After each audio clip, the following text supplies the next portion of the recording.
So in 1540 John I of Hungary died and his young son John II was crowned as king. Suleiman the Ottoman ruler supported this as long as Hungary, I mean the part of Hungary which was under the control of the Szapolyai family, kept paying tribute. However, Hungary already had a king. Hungary actually had two kings for a while now and just recently ended the civil war. So the Habsburg king of Hungary, Ferdinand, who also controlled a third of the country, weren't having it. He had an agreement with the now dead John I that Ferdinand will inherit the throne and unify Hungary. As deal now seemingly was off the table, to make this happen he sent a 50,000 strong army to besiege Buda, capital of Hungary, in the summer of 1541. But the campaign was a disaster with heavy losses. Suleiman himself led an Ottoman relief army. On the 21st of August they reached Buda and crushed the Habsburg forces. The Ottomans then took over Buda with a clever trick. Suleiman invited young John II and the Hungarian nobles into his tent while Turkish troops infiltrated the fort disguised as tourists. At the signal, they disarmed the guards and took over the fortress.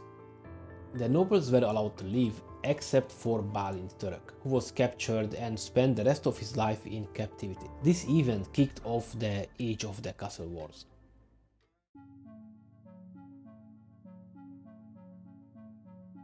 This era includes the second, the third and the fourth Habsburg-Turkish wars, and I will talk about these wars in details in a follow-up video later. These wars were more of a series of struggles between the Habsburg-led empire and the Ottoman Empire for the control of the Hungarian kingdom. During this time, the Ottoman Empire conquered the southern and the central parts of Hungary.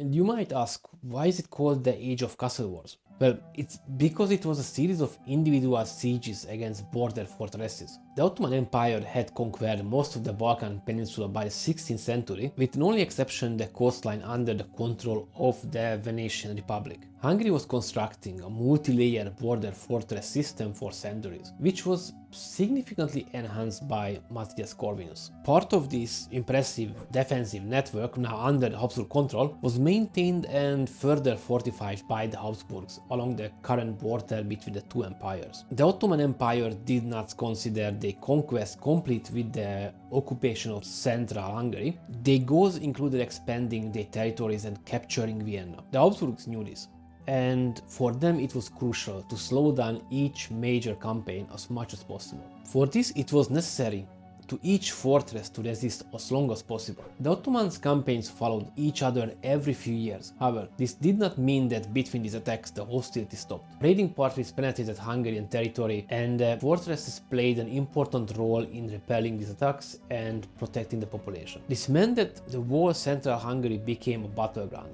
with never-ending fights, battles and raids for almost 150 years. There were many important battles and sieges happened during these years, and if I would get into all, then we would be here for a few days, so I only want to point out a few of them. One of the important sieges at Eger in 1552, where 2000 Hungarian defenders under the leadership of István Dobó won against a superior Ottoman force that was around 40,000 soldiers.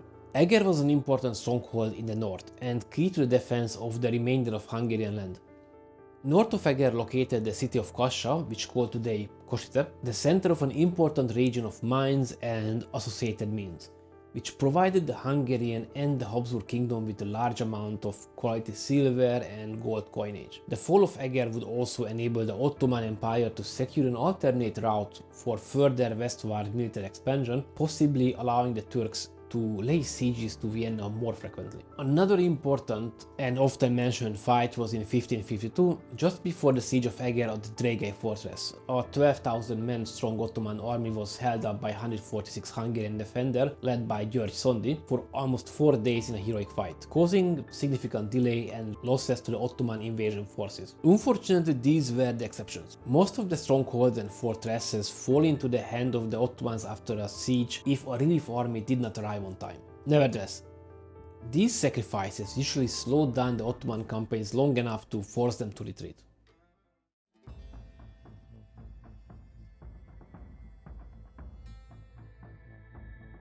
In 1564, Ferdinand died, and Maximilian II became the new ruler of Austria, Bohemia, and Habsburg-Hungary. A few years later, in January 1566, Suleiman kicked off his new offensive campaign in Hungary with the ultimate goal of taking Vienna. For this, he raised an army of almost 100,000 men and around 300 cannons. But the road to Vienna was not an easy one, as the Ottomans had to siege and conquer all the fortresses along the way. In August of 1566, they arrived at the gates of Szigetvár. The siege started on the 5th of August 1566 and lasted for 33 days. Both sides took heavy losses, but eventually it ended with a costly Ottoman victory. During the siege, both commanders died, Suleiman in his tent from natural causes and Zrínyi, the Hungarian commander, during a final charge. Our legends and folklore in Hungary says that during the final charge, Zrínyi and his loyal men broke out from the castle, fought themselves all the way to the tent of Suleiman and killed him. Then a legion of angels carried Zrínyi to the heaven. You accept whichever version you like, but I personally prefer the one with angels and trumpets. Over 20,000 Ottomans died, and almost all Zrínyi's 2,300 men garrison was wiped out. Even though the Ottomans technically won, the siege stopped their planned push towards Austria that year. Vienna wouldn't be threatened again until 1863. This battle was such a big deal that the French clergyman and statesman Cardinal Richelieu reportedly called it, and I quote, "the battle that saved civilization." After this battle, neither side could mount another large-scale campaign, and next year Maximilian's ambassadors reached out to the Ottomans to discuss a peace treaty. After 5 months-long negotiations, an agreement was reached by the 17th of February of 1568, and the Treaty of Adrianople was signed on the 21st of February 1568, ending the war between the Habsburg monarchy and the Ottoman Empire. As part of this treaty, Maximilian agreed to the Ottomans' authority over the occupied parts of Hungary, Transylvania, Moldavia, and Wallachia. And with this, the age of castle wars were over. If you got this final video, thank you very much for watching it, and you maybe want to subscribe to my channel so you won't miss out on my future videos. Maybe like my video or leave a comment. Bye!